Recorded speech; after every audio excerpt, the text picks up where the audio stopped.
Os ventos não sopram a favor de Angola, ou se quiserem do MPLA, ou ainda se preferirem de João Lourenço. Depois de ter tentado buscar fortalecer as relações com o Ocidente, especialmente com os Estados Unidos, fantasiado na diversificação dos laços internacionais e na atração de investimentos e apoio económico, cujo objetivo sorripiou dos cofres públicos milhares e milhares de dólares, depois de ter azedado a relação com os parceiros mais antigos e que, apesar dos pesares, sempre lhe estenderam a mão, depois de quase ter saído do quase a vinda de um presidente norte-americano que levou à movimentação de céus e terras para que Angola ficasse minimamente apresentável, que quis o raio do destino que os democratas fossem varridos e com eles, talvez, a esperança da concretização dessa aproximação. Não é novidade para ninguém a ideologia isolacionista de Donald Trump e o que, no geral, ele pensa sobre a África, onde no seu primeiro mandato os interesses basearam-se apenas na contenção da influência chinesa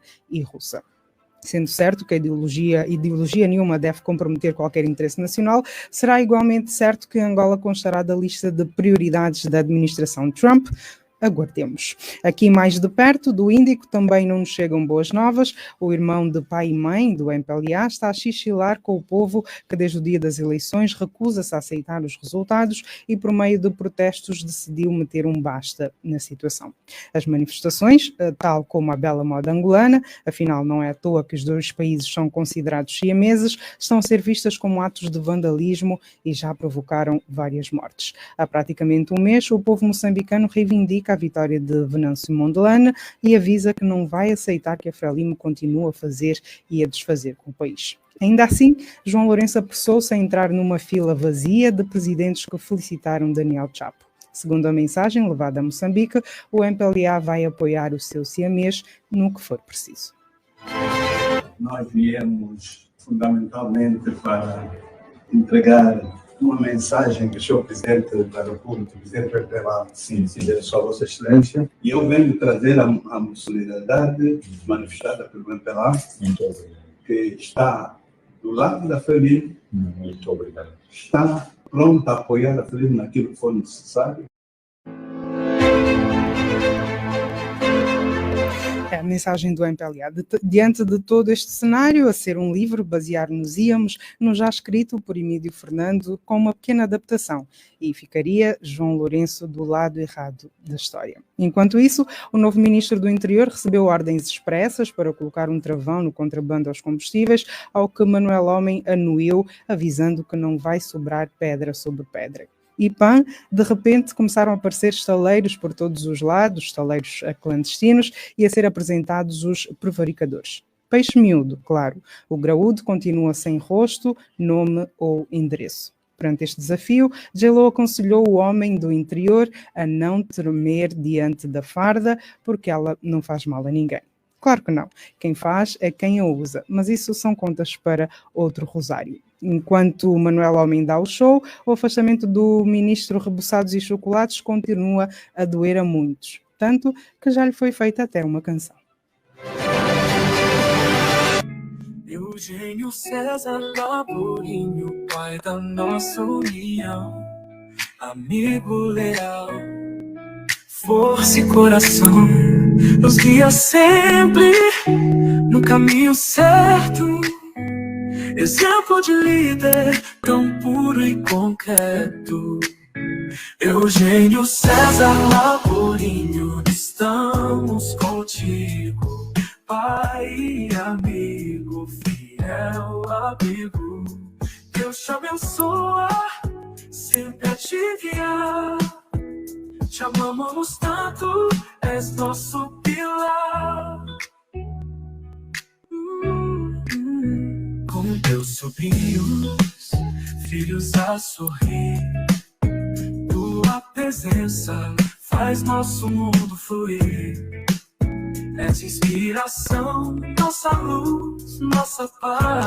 A música dedicada a Eugênio Laborinho, é muito amor envolvido. Ainda nestes dias que andaram, o antigo secretário-geral do MPLA endossou a campanha iniciada pelo seu presidente, segundo a qual os atos de vandalismo que acontecem no país são patrocinados pela oposição. Roberto de Almeida admitiu que os angolanos vivem muitas limitações e dificuldades, o que terá criado uma descrença no governo. Mas, como é preciso dividir o mal pelas aldeias, o antigo presidente da Assembleia Nacional preferiu repartir as culpas com a oposição. Mas, afinal, essa descrença foi motivada por quem? Vamos saber com Evaristo Mulaza. O resumo semanal da atualidade passa por aqui. A política, a economia, as polémicas, o rumo do país, as decisões em análise, todas as sextas-feiras, no final da tarde, com o diretor do jornal Valor Económico, Evaristo Mulaza. Rádio Essencial, uma opinião com valor. Boa tarde, Evaristo Mulaza. Começamos mesmo com esta. Roberto de Almeida admite que os angolanos passam por muitas limitações e dificuldades, o que cria a descrença na capacidade do Executivo reverter a situação. Perante o que se vive, perante o que os angolanos vivem, acreditas que, de facto, o Executivo havia como pensar de outra forma? O Executivo tem mostrado que tem capacidade para reverter a situação? Boa tarde, Sali, boa tarde aos ouvintes da Essencial. Eu quero, antes de mais, manifestar aqui uma nota de pesar pela morte do jornalista Silva Júnior, naturalmente juntar-me a todos os outros que já se manifestaram nesse sentido. Portanto, é mais uma referência da classe que infelizmente se vai embora. Este mês, ou este ano, 2024, realmente está a ser muito penoso para a classe jornalística. Sabemos as pessoas que fomos perdendo ao longo dos últimos meses, e desta vez foi Silva Júnior. Neste sentido, também queria aqui manifestar as minhas notas de pesar, naturalmente, à classe, aos amigos e à família em particular. Relativamente à questão que tu colocas sobre as declarações de Roberto de Almeida. Bem, nós temos um problema que, como nós sabemos que não é novo, no caso do Impalá, em que existe uma dificuldade muito grande do tal exercício da autocrítica feito, pelo menos, no espaço público. Nós conhecemos algumas vozes que já o fizeram, porque assim o são. Há pessoas como, por exemplo, o atual Ministro da Juventude e dos Desportos, que já ouvimos muitas vezes a fazer autocrítica, não é? Apontando aspectos negativos da governação e nomeando os respectivos responsáveis, assumindo determinado tipo de responsabilidade. Já ouvíamos num certo passado, por exemplo, o Isaac dos Anjos fazer o mesmo. Temos visto nos últimos tempos, de forma um bocado persistente, o antigo secretário-geral do Impalá, o Álvaro de Boavida Neto, também num exercício muito autocrítico, mas são exceções, pequenas exceções à regra, não é? Daí ser, eu diria, normal, na perspectiva como responsáveis do Impalá, os dirigentes mais velhos do Impalá agem, ter havido aquilo a que tu chamaste de partilha de responsabilidades, não é? Não deixa de ser mau o facto de aparentemente estar a ganhar alguma consciência de que as coisas não estão bem, não é? Porque o mais grave do que aquilo que ele disse seria se afirmasse que efetivamente as coisas estão bem no país. Isto seria de facto qualquer coisa, no mínimo esquizofrénica, embora também não seja qualquer coisa por aí extraordinária, porque nós temos ouvido muita gente do Impalá que tem uma narrativa mais ou menos nesse sentido, de que as coisas efetivamente, apesar de todos os factos, apesar de todas as provas que demonstram o contrário, que tenham de facto, ou pensam que o país de facto está nos carris, não é?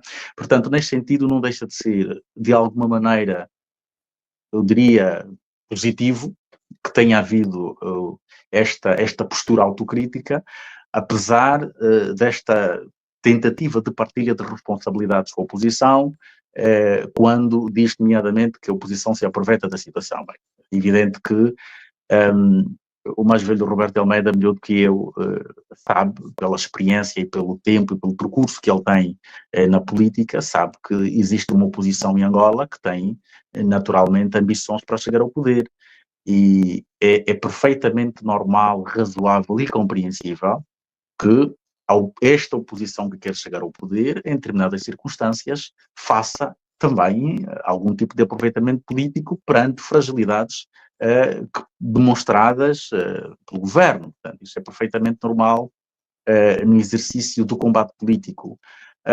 Agora, não sei se essa responsabilização será categorizada de que forma, a que nível, mas do ponto de vista do aproveitamento político, isto é perfeitamente normal. Uma das formas de a oposição capitalizar passa mesmo, e particularmente em circunstâncias como a nossa, porque é preciso não perdermos de vista que quando falamos da questão angolana, a questão angolana, eu faço questão de reiterar, é muito específica, estamos a falar de um país que é governado há praticamente 50 anos pelo mesmo partido. Portanto, é normal que nestas circunstâncias a oposição, muitas vezes, também faça algum tipo de aproveitamento político perante estas situações de desgovernabilidade que nós, ou de desgovernação, melhor, que nós temos estado a assistir no país. Portanto, isso é perfeitamente normal, não há nada de... Aliás, teria sido estranho se não o fizesse. Isto faz-se em Angola e até faz-se provavelmente muito menos, porque as circunstâncias também do controle do poder das instituições talvez não permite que este exercício seja muito mais... seja feito de forma mais enfática por parte da oposição, que muitas vezes também é limitada nos seus próprios meios de atuação, mas isso também se faz em países com democracias altamente consolidadas. Nós acabamos de ver, por exemplo, há bocado, é evidente, num contexto de campanha eleitoral, o quão renhida foi a campanha nos Estados Unidos e o que é que cada um dos candidatos foi dizendo em relação ao outro, e mesmo até antes da campanha. Portanto, no contexto do combate político, o aproveitamento político não é nada condenável, é evidente, feito obviamente dentro também de alguns limites, de alguma razoabilidade, claro, em contextos democráticos. No nosso caso, eu penso que todo aproveitamento político, na perspectiva da oposição, que vá no sentido de desmoralizar, de fragilizar um adversário que governa há 50 anos praticamente, na perspectiva da oposição faz todo e mais algum sentido. Agora, responsabilizar a oposição por alguma, sei lá, por algum aproveitamento que esteja a fazer por conta da desgovernação, não sei até que ponto é que isto é importante, porque o que é facto, o que é real, é que nós temos uma desgovernação, nós temos um desgoverno. Porque se nós não tivéssemos uma desgovernação... Colocando de parte essa troca de acusações, perante este desgoverno que tu aqui referes, o povo precisa de facto que haja alguém, que haja oposição, sendo que é o povo que está a passar por essas dificuldades, precisa desse empurrão, ou o próprio povo já se apercebeu que há essa desgovernação e por isso mesmo reclama? É preciso que haja, como reiteradas vezes os membros do MPLA apontam o dedo à oposição, aqui entenda-se a UNITA, não existindo a UNITA, o povo não sentiria essa desgovernação? É evidente que o povo sente, mas se nós quisermos ser rigorosos, naturalmente, os partidos na oposição podem ser sempre um instrumento que pode induzir também o povo a agir num determinado sentido. Isso é perfeitamente normal e não há nada de extraordinário nisso. Não há nada que seja, desde que, vamos lá dizer, num quadro democrático, uma realidade democrática, que não é propriamente a nossa, porque o tema sobre os instrumentos de que os opositores devem servir para o combate político, em realidades como a nossa, este tema é muito controverso, não é?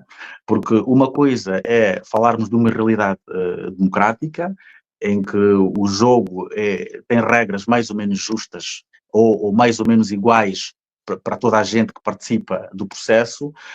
Outra coisa é falarmos de uma realidade como a nossa.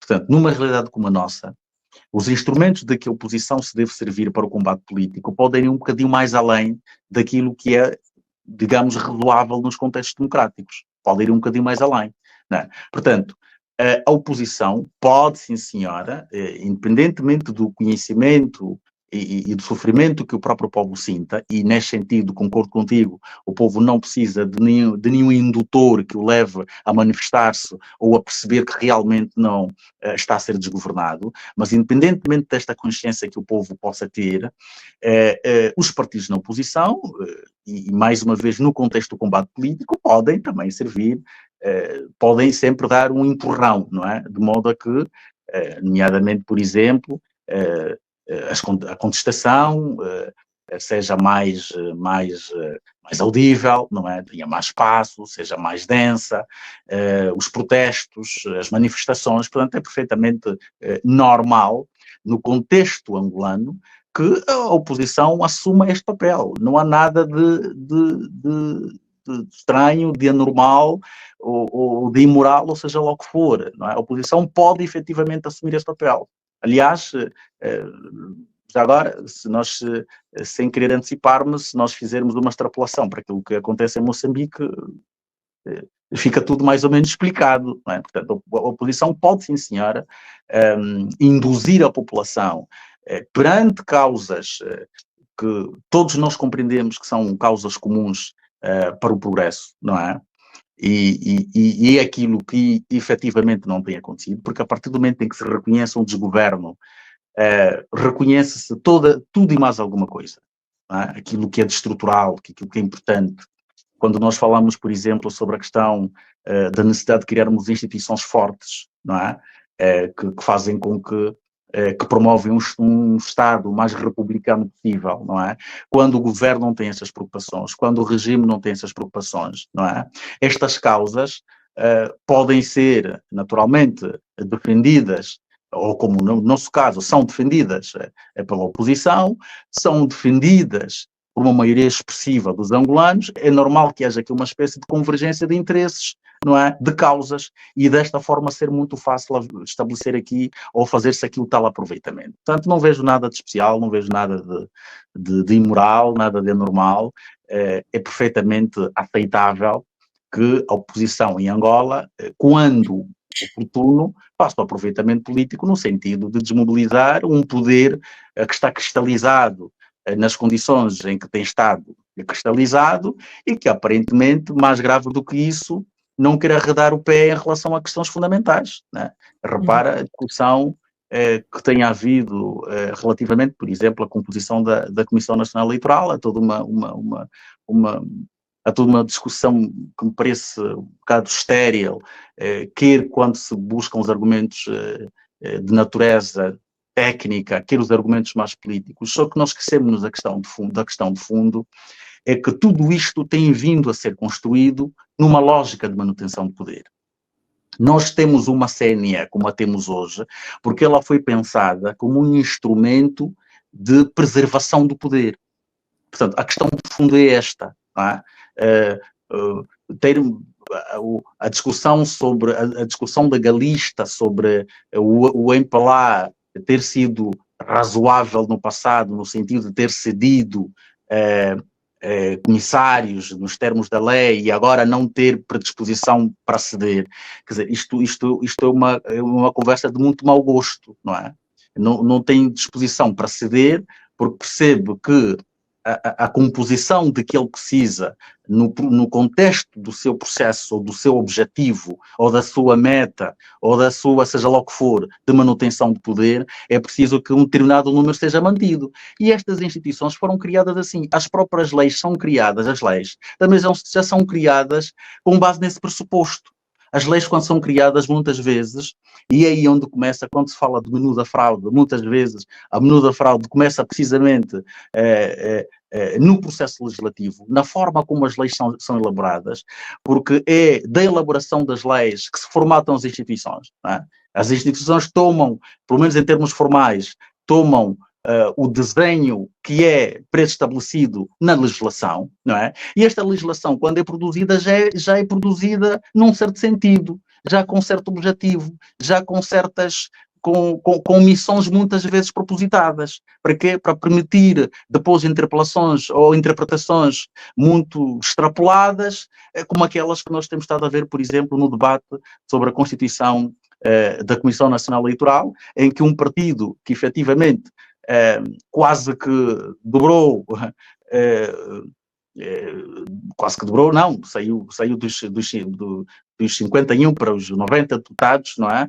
E não tem direito a mais um assento porque depois há uma interpretação completamente, cada um faz a sua maneira da lei, mas a questão central é que a lei foi feita de propósito para que ela seja sujeita a esse tipo de interpretações, que depois dão espaço a isso. Portanto, a questão de fundo é, as instituições não têm sido formatadas no sentido de serem instituições republicanas que defendem o interesse nacional, não é? E quando é assim, tudo o resto só são consequências, não é? O próprio desgoverno é uma consequência do tipo de instituições que foram criadas até hoje.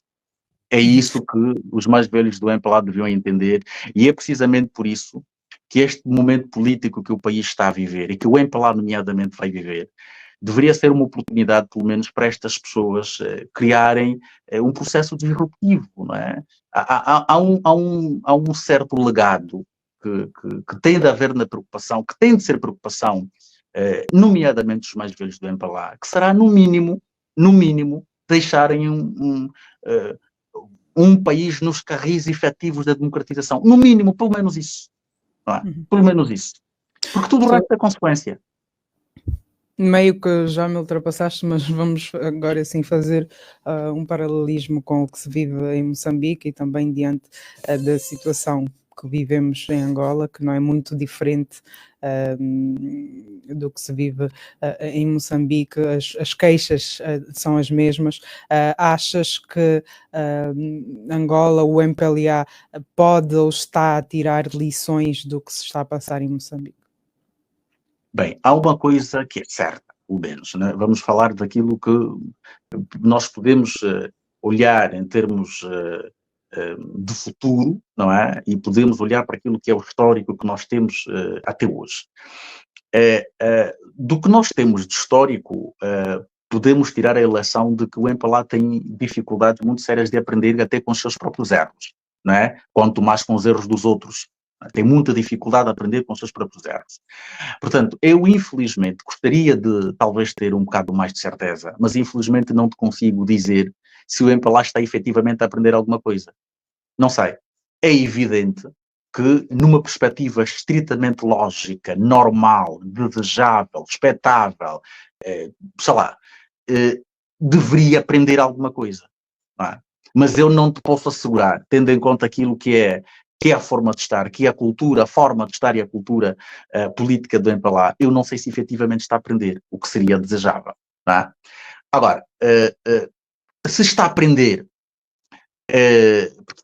uma coisa é aprender, depois outra coisa é aplicar a aprendizagem, não é? Porque também há pessoas que efetivamente aprendem e depois têm muita dificuldade em aplicar os conhecimentos ou a aprendizagem que adquirem, não é? Portanto, se partirmos do princípio de que efetivamente está a aprender deste processo, está a tirar ilações deste processo e terá alguma vontade de concretizar as aprendizagens que estará a tirar do processo moçambicano, um dos primeiros sinais que o MPLA tinha de dar à sociedade passaria necessariamente pela democratização do processo eleitoral interno. Eu diria que esse seria o primeiro sinal mais poderoso que o MPLA poderia dar à sociedade de que efetivamente está a tirar aprendizagens da crise em Moçambique. Porquê? Porque um processo eleitoral democrático no MPLA até faria com que o candidato do MPLA que se apresentasse às eleições tivesse uma legitimidade diferenciada. Porque esta coisa da imposição dos candidatos, não é? É qualquer coisa que a partir da mina legitimidade. Ainda que se diga que não, os partidos têm as suas próprias formas de organização, são independentes, são autónomos, decidem os seus próprios processos, desde que no estrito respeito à lei, os partidos podem decidir a forma, por exemplo, como elegem os seus representantes, os seus dirigentes. Isso é verdade. Mas nós não podemos esquecer que nós temos o MPLA que escreve em todo lado que Angola é um país democrático. Ora, se nós temos o MPLA que escreve em todo lado, escreve na Constituição, escreve nos seus estatutos, escreve nos seus programas, escreve nos seus discursos que Angola é um Estado democrático, este partido eu já não posso dizer que devia dar o exemplo, porque está completamente ultrapassado por tudo quanto é partido em Angola, por quase todos os partidos em Angola, particularmente aqueles que têm representação parlamentar, todos eles já tiveram eleições múltiplas, provavelmente com exceção com múltiplas candidaturas, com exceção do Partido Humanista, também por ser um partido relativamente novo, mas os partidos tradicionais e aqueles com mais tempo, todos estes partidos já passaram, já tiveram experiências de democratização interna e até com alguma consistência e até muito sólidas, não é? Portanto, neste sentido, o MPLA teria dado um sinal muito forte da sociedade angolana de que, de facto, está a aprender, não é? Porque seria um comércio importante, não é? E o Congresso do MPLA é só em 2026, pelo menos o Congresso ordinário. Vamos ver o que é que poderá acontecer, porque até lá eu não estou a ver nada de significativo que o MPLA possa fazer que eventualmente nos convença ou nos dê a ideia de que efetivamente está a aprender com o processo moçambicano. Agora, eu posso ser eventualmente desmentido pelo futuro imediato. Podemos admitir aqui cenários hipotéticos. Imagina que há um congresso do MPLA que está a ser marcado, ou que está aprazado para dezembro. Imagina, por exemplo, que este congresso nos surpreenda pela positiva, não é? Porque a expectativa que há é que este congresso nos venha surpreender pela negativa, não é? E surpreender pela negativa como? Parece que é uma tentativa de arranjos nos instrumentos que regulam o partido, de modo a torná-lo menos democrático, aparentemente. Pelo menos essas são as suspeitas que se levantam, e essas suspeitas não se levantam só na sociedade, até dentro do próprio MPLA, de tal sorte que existem vozes conhecidas dentro do MPLA que têm estado a clamar que é importante que o próximo Congresso Eletivo atraga finalmente as múltiplas candidaturas. Portanto, resumindo, eu penso que, e reiterando, o sinal mais poderoso que o MPLA poderia passar à sociedade angolana antes das eleições, é preciso termos isso em conta, é, desde logo, fazer um congresso eletivo com múltiplas candidaturas. E como disse, porque um candidato que é eleito na competição com vários ganha uma legitimidade diferenciada. E o MPLA tem de marcar este passo. O processo de democratização do MPLA vai começar por aí. Pelo menos até toda essa evolução que conheceu até agora, não é?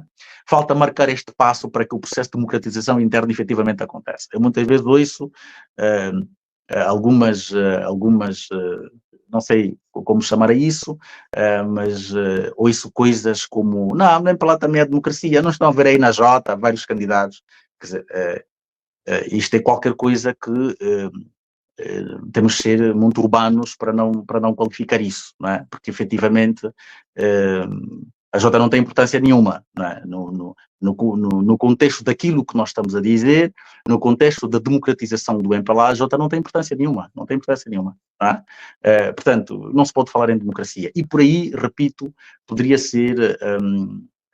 demonstrar-nos os primeiros sinais de que há alguma aprendizagem.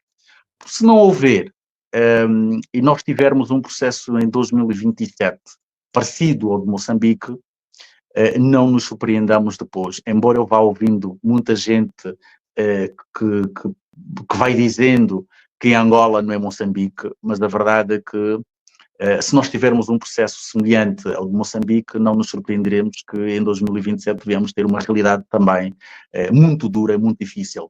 Porque eu tenho muito...